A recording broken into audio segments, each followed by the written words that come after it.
15 अगस्त 2024 को 78वां स्वतंत्रता दिवस मनाने जा रहा है।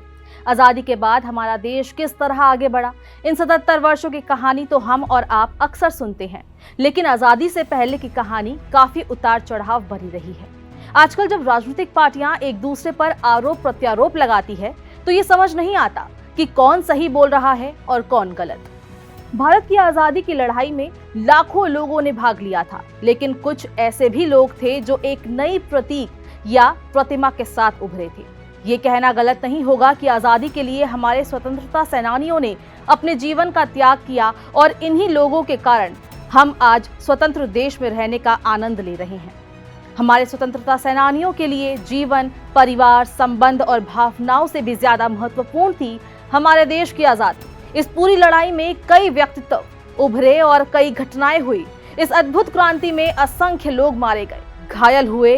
अपने सम्मान और गरिमा के लिए हर कोई अपने देश के लिए मौत को गले लगाने का फैसला नहीं कर पाता, लेकिन आज हम देश के साथ ऐसे महानायकों के बारे में बात करेंगे जिन्होंने आजादी दिलाने में मुख्य भूमिका निभाई थी।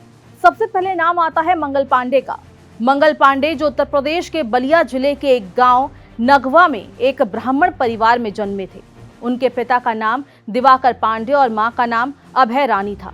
वे सन 1849 में 22 साल की उम्र में ब्रिटिश ईस्ट इंडिया कंपनी की सेना में शामिल हुए थे। वे बैरकपुर की सैनिक छावनी में 34वीं बंगाल नेटिव इन्फेंट्री की पैदल सेना के एक सिपाही थे, जहां पर ही गाय और सुअर की चर्बी वाले राइफल में नए कारतूसों का इस्तेमाल शुरू हुआ था, जिससे सैनिक में आक्रोश बढ़ गया था और परिणाम स्वरूप 9 फरवरी 1957 को नया कारतूस को मंगल पांडे ने इस्तेमाल करने से इनकार कर दिया।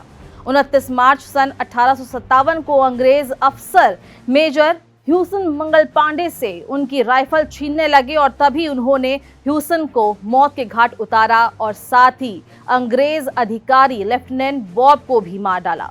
इस कारण उनको 8 अप्रैल 1857 को फांसी पर लटका दिया गया। मंगल पांडे की मौत के कुछ समय पश्चात प्रथम स्वतंत्रता संग्राम शुरू हो गया था, जिसे 1857 का विद्रोह कहा जाता है। इसके बाद नाम आता है भारत मां के सपूत भगत सिंह का। शहीद भगत सिंह पंजाब के रहने वाले थे। उनके पिता का नाम किशन सिंह और माता का नाम विद्यावती था। क्या आप जानते हैं कि वे भारत के सबसे छोटे स्वतंत्रता सेनानी थे? वो सिर्फ 23 साल के थे जब उन्होंने फांसी को गले लगाया था। भगत सिंह पर अराजकतावादी और मार्क्सवादी विचारधाराओं का काफी प्रभाव पड़ा था। लाला लाजपत राय की मौत ने उनको अंग्रेजों के खिलाफ लड़ने के लिए उत्तेजित किया था। उन्होंने इसका बदला ब्रिटिश अधिकारी जॉन सॉन्डर्स की हत्या करके लिया। भगत सिंह ने बटुकेश्वर दत्त के साथ केंद्रीय विधानसभा या असेंबली में बम फेंकते हुए क्रांतिकारी नारे लगाए थे। उन पर लाहौर षड्यंत्र का मुकदमा चला और 23 मार्च 1931 की रात भगत सिंह को फांसी पर लटका दिया गया था। इसके बाद नाम आता है राष्ट्रपिता महात्मा गांधी का। महात्मा गांधी जी को राष्ट्रीय पिता और बापू जी कहकर भी बुलाया जाता है। उनके पिता का नाम करमचंद गांधी और माता का नाम पुतली बाई था। महात्मा गांधी को भारत के सबसे महान स्वतंत्रता सेनानी के साथ साथ उन कुछ लोगों में से एक माना जाता है जिन्होंने दुनिया को बदल दिया। उन्होंने सरल जीवन और उच्च सोच जैसे मूल्यों का प्रचार किया। उनके सिद्धांत थे सच्चाई, अहिंसा और राष्ट्रवाद। महात्मा गांधी ने सत्याग्रह का नेतृत्व किया, हिंसा के खिलाफ आंदोलन किया, जिसने अंततः भारत की आजादी की नींव रखी। उनके जीवन भर की गतिविधियों में किसानों, मजदूरों के खिलाफ भूमि कर और भेदभाव का विरोध करना शामिल है। वे अपने जीवन के अंत तक अनटचेबिलिटी के खिलाफ लड़ते रहे। 30 जनवरी 1948 को नई दिल्ली के नाथूराम गॉडसे ने उनकी हत्या कर दी।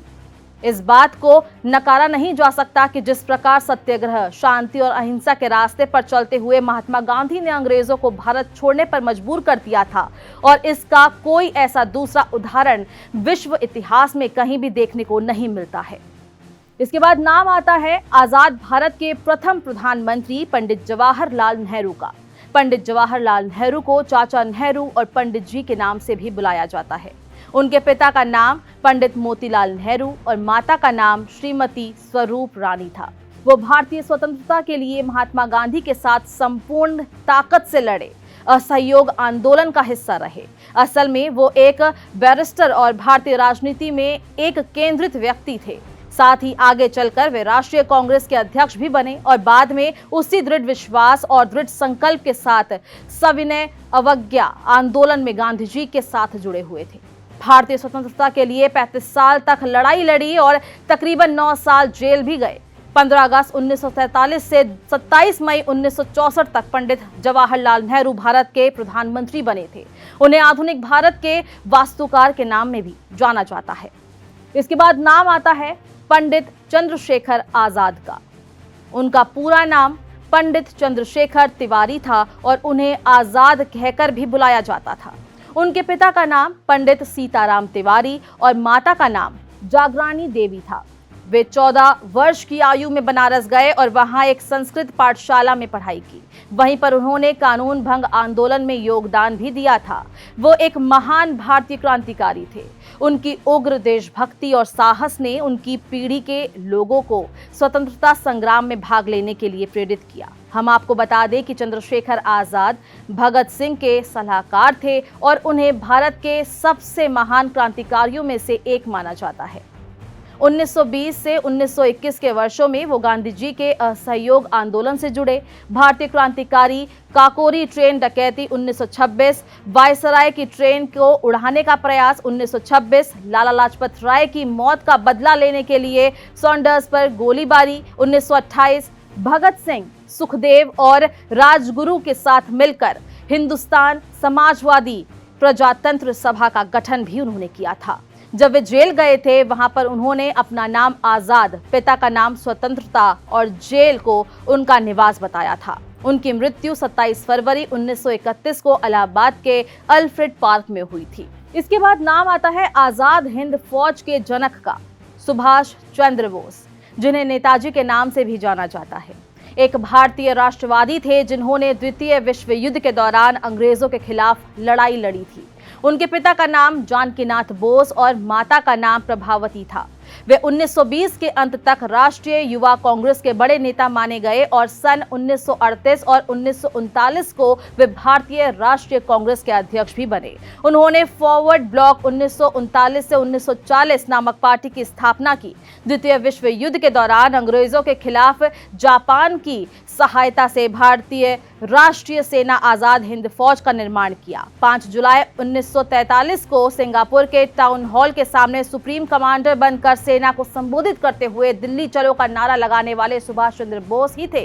और 18 अगस्त 1945 को टोक्यो जापान जाते वक्त ताइवान के पास नेताजी का एक हवाई दुर्घटना में निधन हो गया। बताया जाता है कि उनका शव नहीं मिल पाया था, इसीलिए आज भी उनकी मृत्यु एक रहस्य है।